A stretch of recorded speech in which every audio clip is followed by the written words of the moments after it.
Okay guys, so this chapter is called Dozmary Mine. Alex walked through Port Talon, past the Fisherman's Arms pub and up the cobbled street towards the library. It was in the middle of the afternoon, but the village seemed to be asleep, the boats bobbing on the harbour, the streets and pavements empty. A few seagulls wheeled lazily over the rooftops, uttering the usual mournful cries. The air smelled of salt and dead fish. The library was red brick, Victorian, sitting self-importantly at the top of a hill. Alex pushed open the heavy swing door and went into a room with a tiled chessboard floor and about 50 shelves fanning out from a central reception area. 6 or 7 people were sitting at tables working. A man in a thickly knitted jersey was reading Fisherman's Week. Alex went over to the reception desk. There was the inevitable sign, "Silence, please." Beneath it, a smiling, round-faced woman sat reading Crime and Punishment. "Can I help you?" Despite the sign, she had such a loud voice that everyone looked up when she spoke.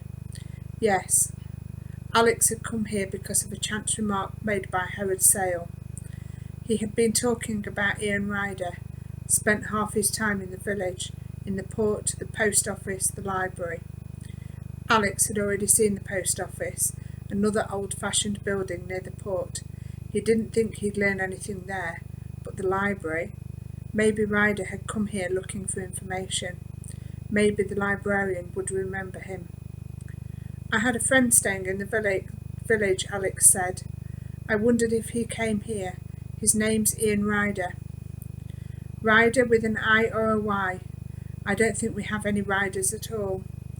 The woman tapped a few keys on her computer, then shook her head. "No." "He was staying at Sale Enterprises," Alex said. "He was about 40, thin, fair hair.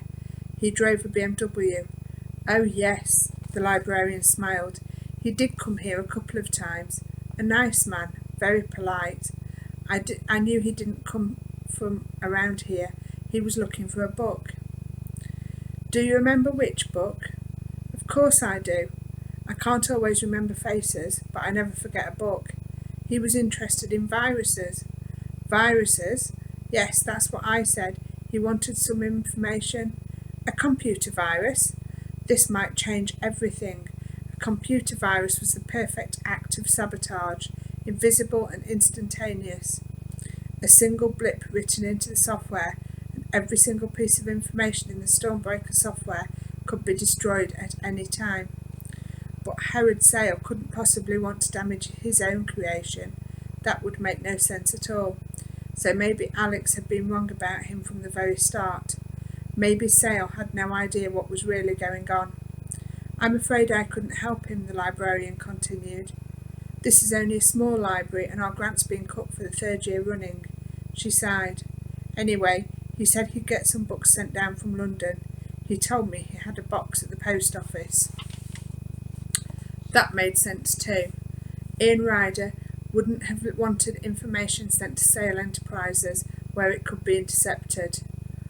"Was that the last time you saw him?" Alex asked. "No, he came back about a week later. He must have got what he wanted because this time he wasn't looking for books about viruses. He was interested in local affairs." "What sort of local affairs?" "Cornish local history. Shelf CL." She pointed. "He spent an afternoon looking in one of the books, then he left. He hasn't been back since then, which is a shame. I was rather hoping he'd join the library. It would be nice to have a new member." Local history. That wasn't going to help him. Alex thanked the librarian and made for the door. His hand was just reaching out for the handle when he remembered. CL 475/19. He reached into his pocket and took out the square of paper he had found in his bedroom. Sure enough, the letters were the same. CL. They weren't showing a grid reference. CL was the label of on a book. Alex went over to the shelf the librarian had shown him. Books grow old faster when they're not being read, and the ones gathered here were long past retirement, leaning tidily against one another for support. CL 475/19. The number was printed on the spine. Was called Dozmary, story of Cornwall's oldest mine. He carried it over to a table, opened it and quickly skimmed through it, wondering why a history of Cornish tin should have been of interest to Ian Ryder. The story it told was a familiar one. The mine had been owned by the Dozmary family for 11 generations. In the 19th century there had been 400 mines in Cornwall. By the early 1990s there were only 3. Dozmary was still one of them. The price of tin had collapsed and the mine itself was almost exhausted, but there was no other work in the area and the family had continued running it even though the mine was quickly exhausting them. In 1991, Sir Rupert Dozmary, the last owner, had quietly slipped away and blown his brains out. He was buried in the local churchyard, in a coffin made, it was said, of tin. His children had closed down the mine, selling the land above it to sale enterprises. The mine itself was sealed off, with several tunnels now under water. The book contained a number of old black and white photographs, pit ponies and old-fashioned lanterns, groups of figures standing with axes and lunchboxes. Now all of them would be under the ground themselves. Flicking through the pages, Alex came to a map showing the layout of the tunnels at the time when the mine was closed. It was hard to be sure of the scale, but there was a labyrinth of shafts, tunnels and railway lines running for miles underground. Go down into the utter blackness of the underground and you'd be lost instantly. Had Ian Ryder made his way into Dozmary? If so, what had he found? Alex remembered the corridor at the foot of the metal staircase. The dark brown unfinished walls and the light bulbs hanging on their wires had reminded him of something, and suddenly he knew what it was. The corridor must be nothing more than one of the tunnels from the old mine. Suppose Ian Ryder had also gone down the staircase. Like Alex, he had been confronted with the locked metal door and had been determined to find his way past it. But he had recognised the corridor for what it was, and that was why he had come back to the library. He had found a book on the Dozmary mine. This book. The map had shown him the way to the other side of the door, and he had made a note of it. Alex took out the diagram that Ian Ryder had drawn and laid it on the page, on top of the printed map. Holding the 2 sheets together, he held them up to the light. This is what he saw. So, I don't know if you can see, but this is what he saw. The lines that Ryder had drawn on the sheet fitted exactly over the shafts and tunnels of the mine, showing the way through. Alex was certain of it.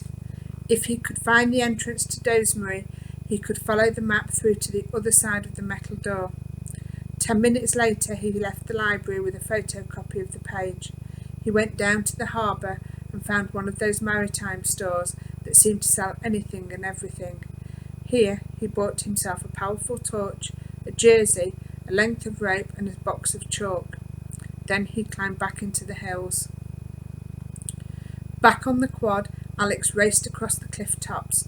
With the sun already sinking in the west, ahead of him he could see the single chimney and crumbling tower that he hoped would mark the entrance to the Kernerwick shaft, which took its name from the ancient language of Cornwall. According to the map, this was where he should begin. At least the quad had made his life easier. It would have taken him an hour to reach it on foot. He was running out of time and he knew it. Already the stormbreakers would have begun leaving the plant, and in less than 24 hours the Prime Minister would be activating them. If the software had really been infected with some sort of virus, what would happen? Some sort of humiliation for both Sale and the British government, or worse. And how did a computer bug tie in with what he had seen the night before? Whatever the submarine had been delivering at the jetty, it couldn't be anything to do with computers. The silver boxes with their vacuum seals looked like something out of Star Wars, and you don't shoot a man for dropping a hard drive.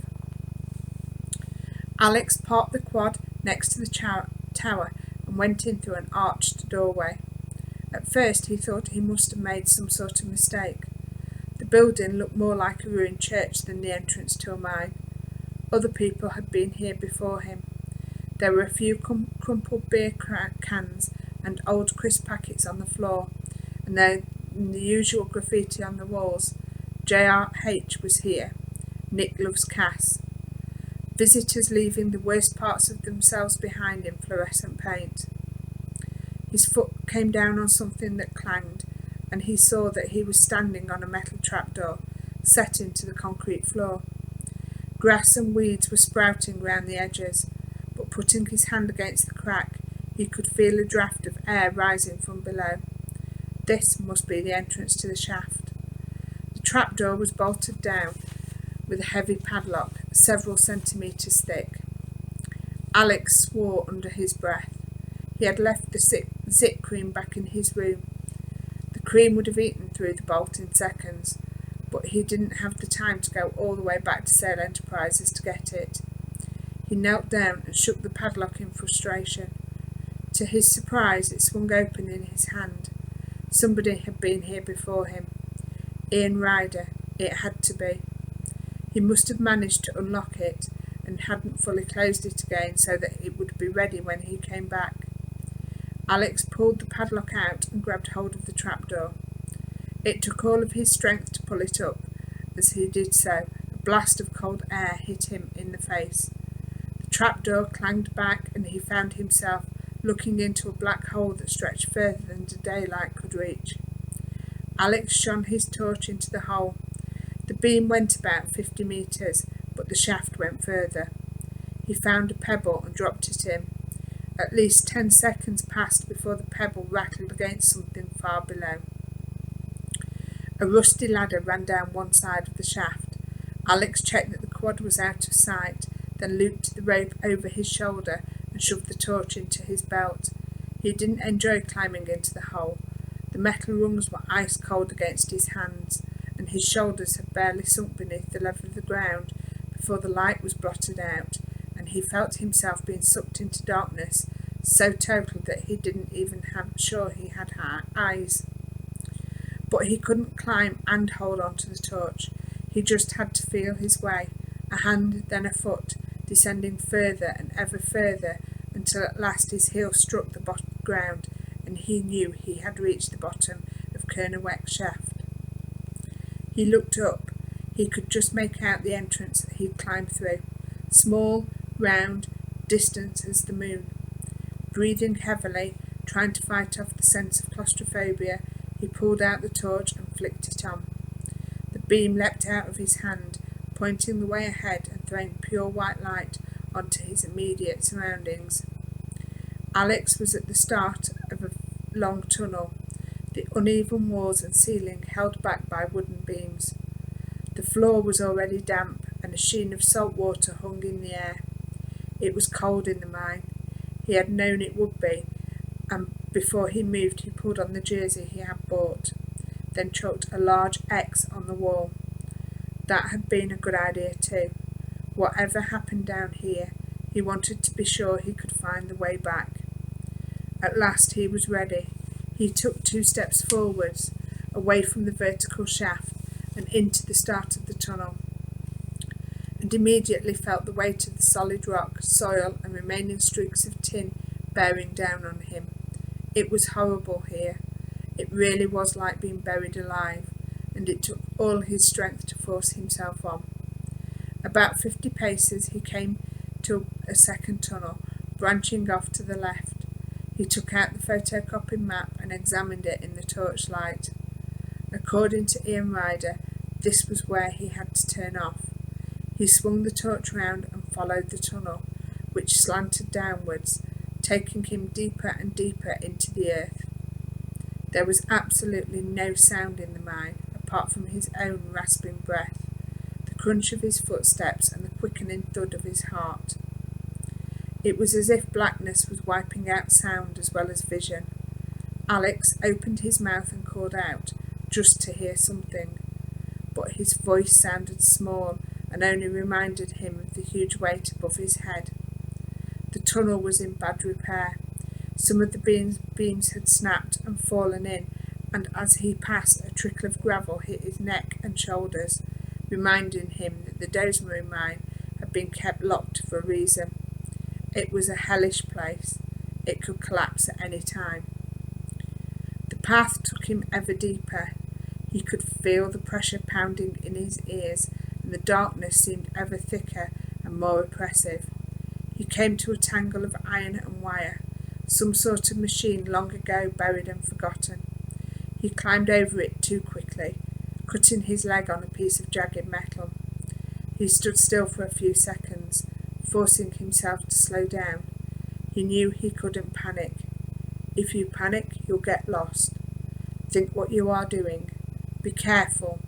One step at a time. Okay. He whispered the words to reassure himself, then continued forward. Now he emerged into a sort of wide circular chamber, formed by the meeting of 6 different tunnels, all coming together in a star shape. The widest of these slanted in from the left with the remains of a railway track. He swung the torch and picked out a couple of wooden wagons, which must have been used to carry equipment down or tin back up to the surface. Checking the maps, he was tempted to follow the railway, which seemed to offer a shortcut across the route that Ian Ryder had drawn, but he decided against it. His uncle had turned the corner and gone back on himself. There had to be a reason.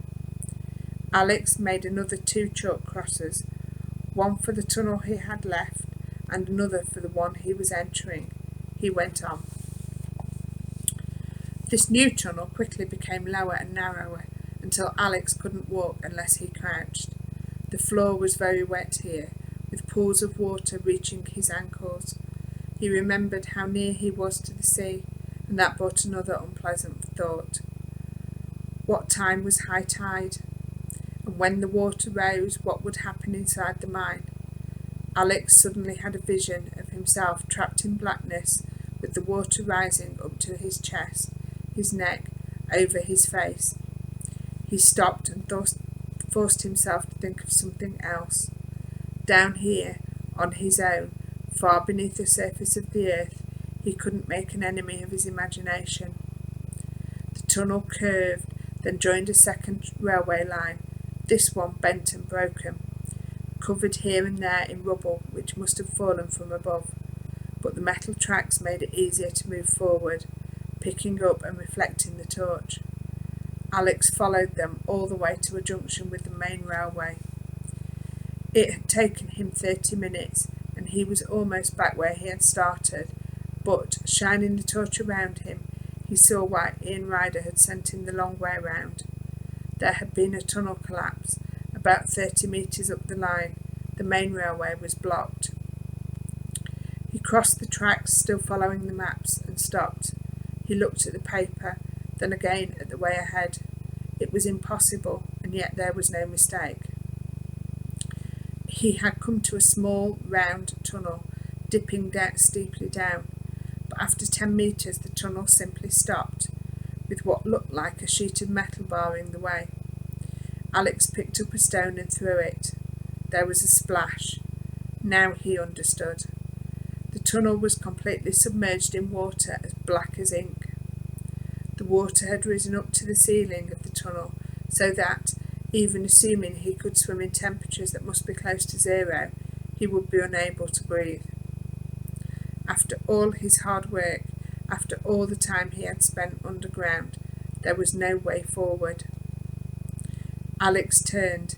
He was about to leave, but even as he swung the torch round, the beam picked up something lying in a heap on the ground.